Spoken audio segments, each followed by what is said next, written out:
Racikan Berita 1. Assalamualaikum warahmatullahi wabarakatuh. Waalaikumsalam warahmatullahi wabarakatuh. Saya Atin dari Forum Aksi akan membicarakan masalah rotasi jabatan masa pemimpinan Prabowo. Nah, untuk itu di sebelah saya telah hadir seorang pakar yang sudah kita kenal dari UI Wotjen, pengamat politik. Dia pernah menjabat sebagai notaris, juga sebagai anggota DPR. Ya. Nah, untuk itu Abang, bagaimana nih Bang? Abang tuh ngotot banget sampai 2 periode mendukung Prabowo. Nah, menurut Abang bagaimana nih Bang? Kok bisa sampai gitu ngototnya sih Bang? Terima kasih, pertanyaan itu bagus sekali. Perkenalkan dulu Bang. Ya. Saya Atin. Ya Bang. Asrul Harun. Oke, Ya, kasih Bang Asrul. Pertanyaan itu sangat bagus sekali. Mengapa ngotot? Kata pepatah Jawa, buah itu tidak jauh jatuh dari pohonnya. Betul Bang, betul. Saya melihat semenjak era kepresidenan Gus Dur, Megawati, baik SBY maupun Jokowi, sudah kacau balau keadaan korupsi ini merajalela sampai ke tulang sumsum. Oleh karena itu, Prabowo ini tidak jauh dari watak dan sifat orang tuanya yang saya Harusnya kenal. seperti itu ya Bang ya. Harusnya seperti itu, tidak jauh larinya. Paling tidak setidaknya 70% dari karakter watak dan bapaknya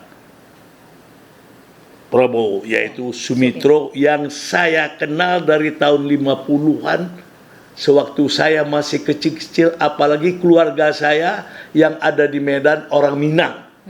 Terkenallah Sumitro ini yang mengutamakan kepentingan pribumi, memberikan fasilitas kepada pribumi sebagai pengusaha orang-orang Minang yang berada di kota Medan.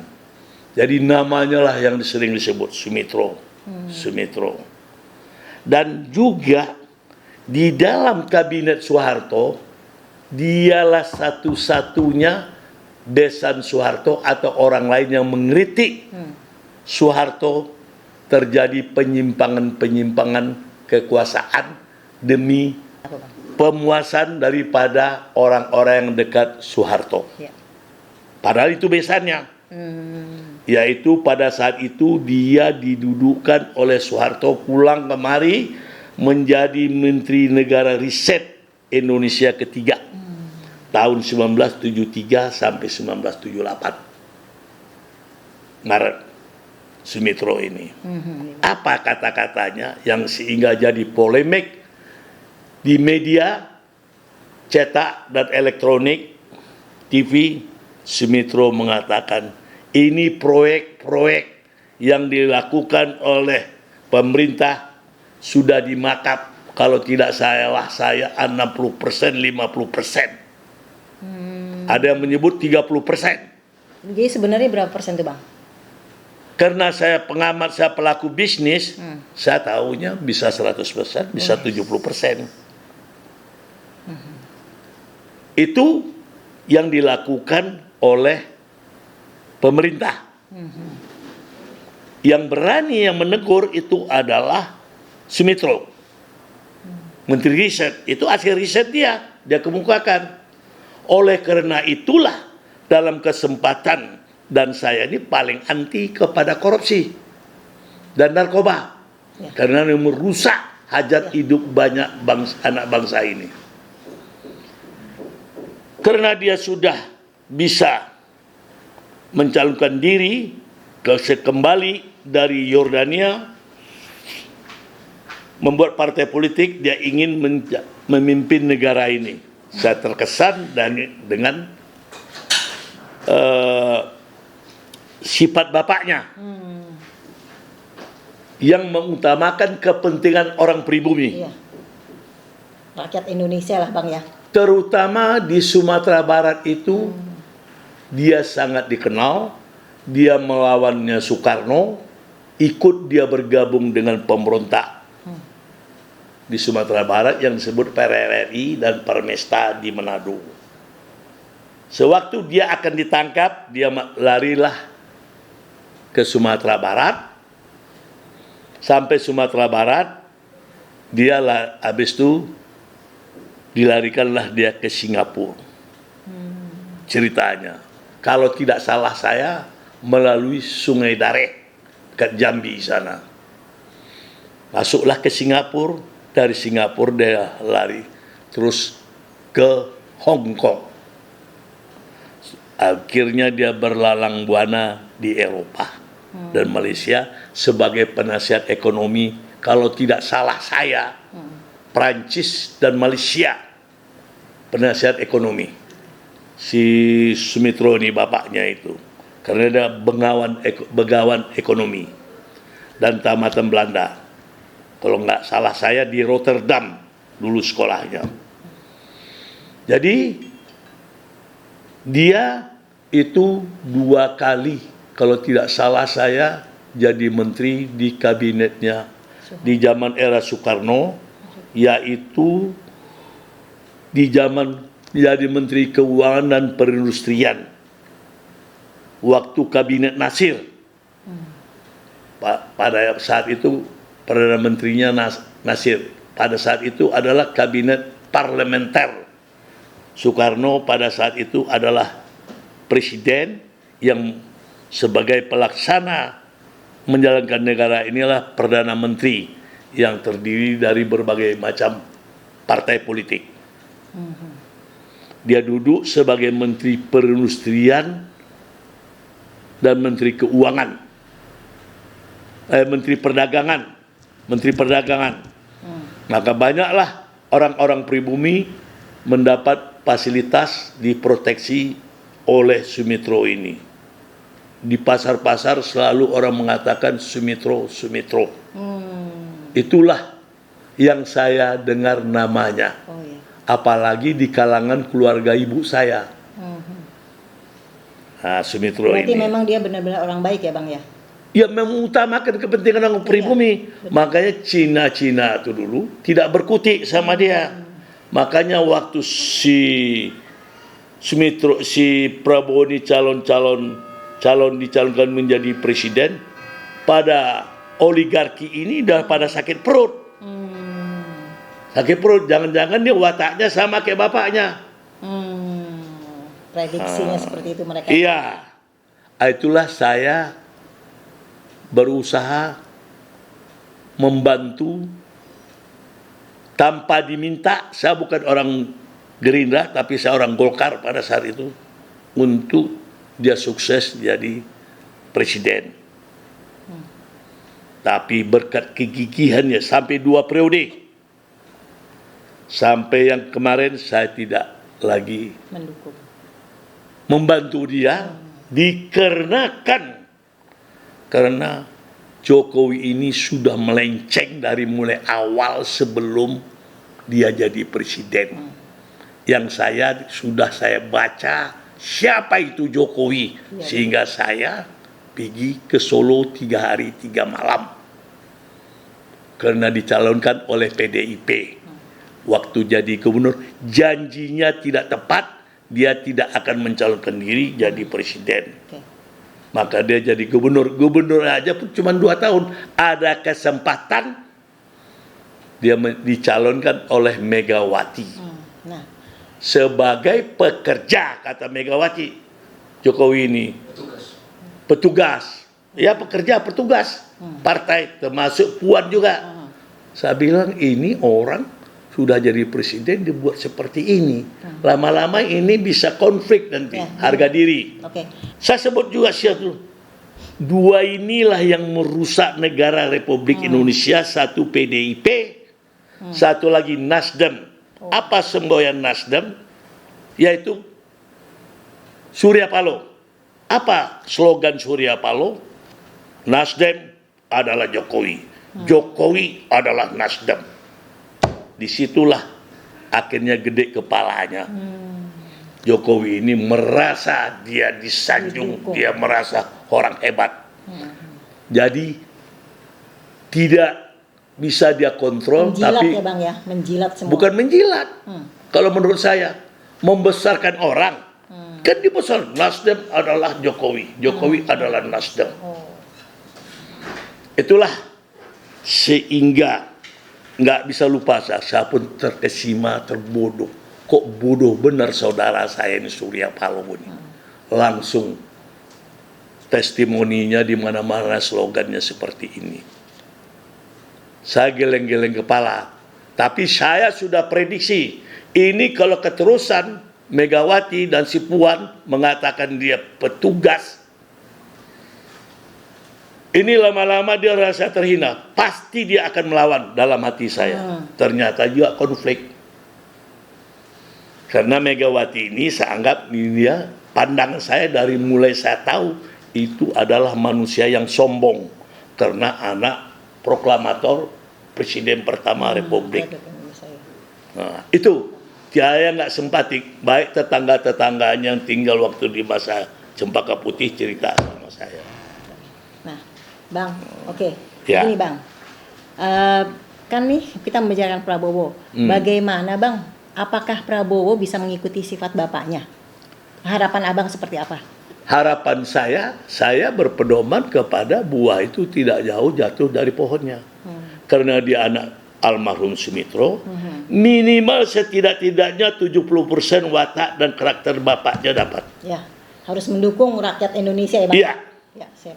Karena Berharap. bapaknya itu adalah cinta tanah air. Ya. Di samping itu, ilmu pengetahuannya saya cek dari Jenderal Yunus Sospia yang saya setiap malam berkomunikasi semasa kampanye dulu. Tapi saya di tempat yang khusus sama Bang Yunus. Mengapa Abang? Abang yang tahu tentang Bowo ini apa Bang? Dia itu selalu di ranselnya itu Rul membawa buku-buku tentang ekonomi. Dia baca itu waktu perang ke Timur-Timur. Bukan apa-apa, buku yang dia bawa. Apa ini Wok? Ini buku. Saya lihat buku-buku tentang ekonomi. Jadi watak bapaknya. Iya. Jadi dia itu berpikiran saya, kalau sebagai seorang ekonomi, tentu dia berpikiran efisiensi dan produktivitas yang tinggi. Itu sifat ekonomi. Dengan prinsip ekonomi, dengan keuntungan sebesar-besarnya, dengan pengorbanan sekecil-kecilnya.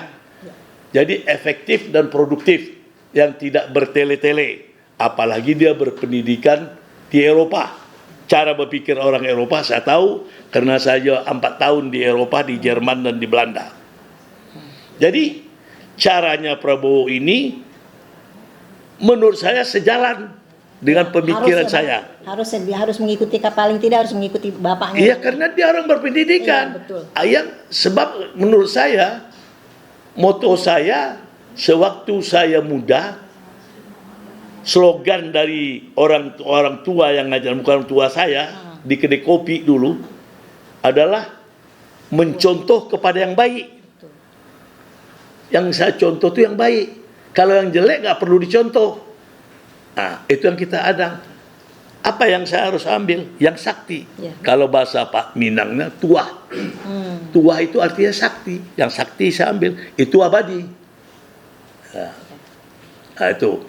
Jadi di sini Prabowo sebagai presiden nantinya tanggal 20 ini dia harus pakai prinsip ekonomi supaya rakyat ini sejahtera, efisiensi yang tidak besar. Yang saya lihat, saya jadi kaget kemarin berapa rencananya menteri dan wakil menteri. Apa dia nggak melihat ke negara barat yang sudah begitu maju dan Amerika? Itu kan kos. Dirjen-dirjen bisa melaksanakan. Kok pakai wakil menteri? Kecuali menteri yang kesibukan. Ya. Itu saya nggak setuju sekali. Apalagi dia katanya ingin second kabinet. Waktu di zaman Soekarno sering didengung second kabinet. Tahu nggak apa arti second kabinet? Nggak tahu kan? Ya. kabinet ahli, orang-orang ahli, bukan orang politik. Orang-orang politik ini yang saya amatin banyak pencuri, rampoknya. Maka tertangkap banyaklah sama KPK. Itu kan orang politik yang duduk di DPR, baik pun jadi menteri. Iya, Bang. Oleh karena itu, timbul pemikiran Prabowo dan saya pasti sama. Dia belajar dari alam terkembang, ya jadi guru. Guru itu adalah guru pengalaman yang sangat besar. Mudah-mudahan Prabowo efisiensi, yang orang yang sudah afcir dari kabinet SBY mau Jokowi, jangan dia pakai kalau rakyat ini mau sejahtera. Ya. Oke. Nah, itu Ini keinginan sekarang, saya. ya oke. Makasih, Bang. Ini ada pertanyaan kedua nih, Bang. Ya, Apakah Abang yakin dengan dipanggilnya nih kabinet-kabinet yang udah ada ini, Bang? Ternyata muka-muka lama nih, Bang. ya, Contoh misal Sri Mulyani. ya. Apakah dia akan menduduki jabatan itu lagi, Bang? Menurut Abang bagaimana, Bang?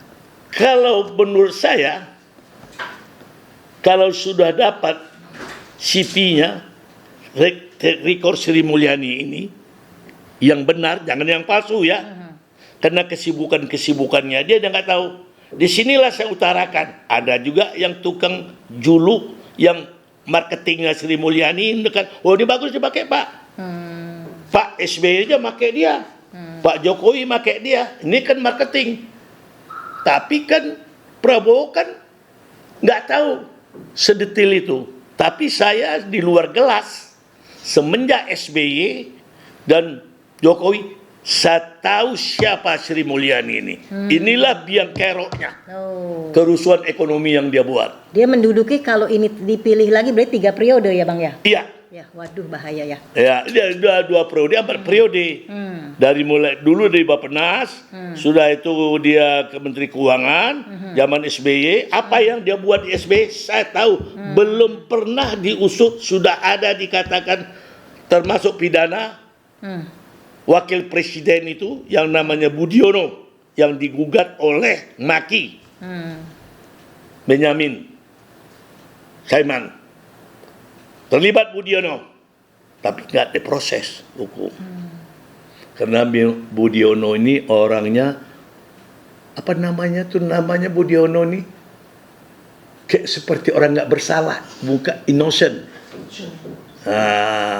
Culun, kalau istilahnya. Kayak Jokowi. Ada yang korban satu yang sudah meninggal deputinya. Kayak Pak Jokowi ya, Bang. Culun ya, pura-pura culun. Itu Denso.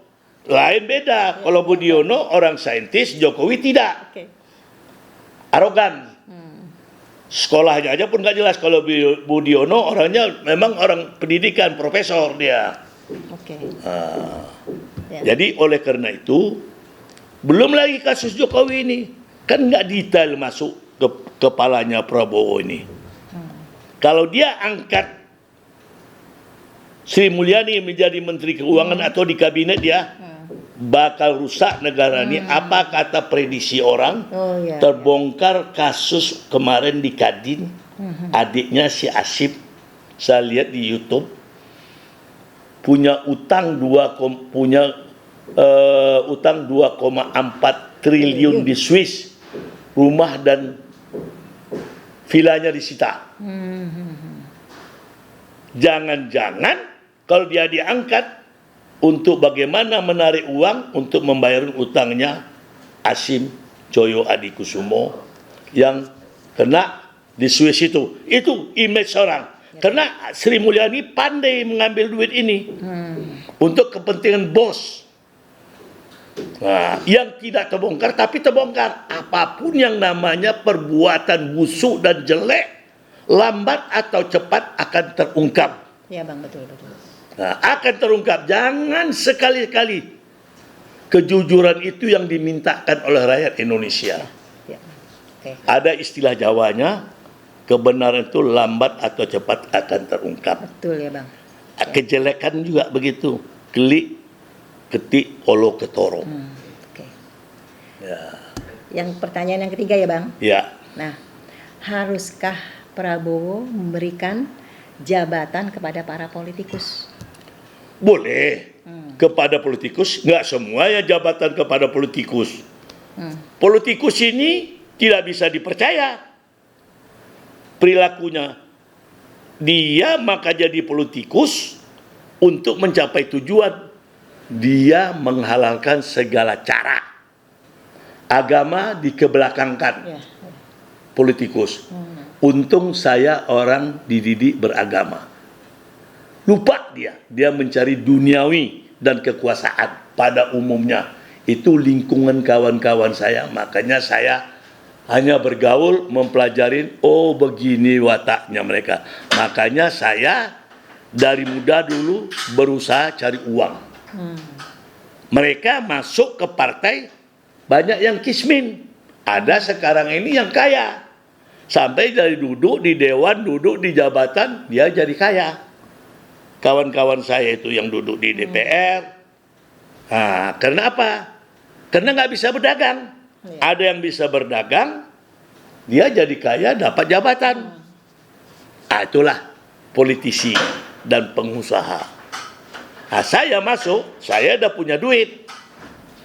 Sehingga saya yang paling satu-satunya saya vokal di DKI itu terkenal, tanya nama saya Asrul Harun.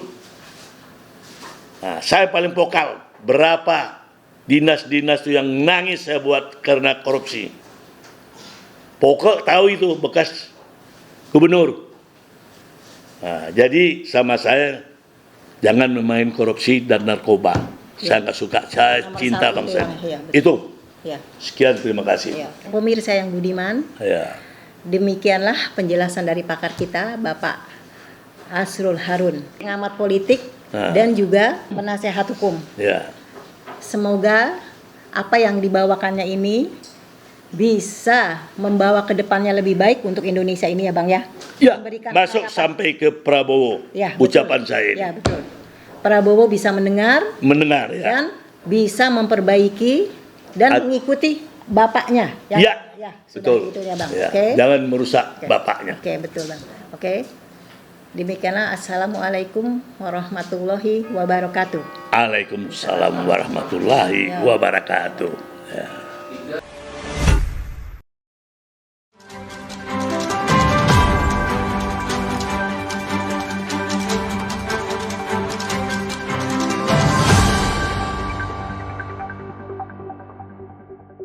Racikan Berita 1.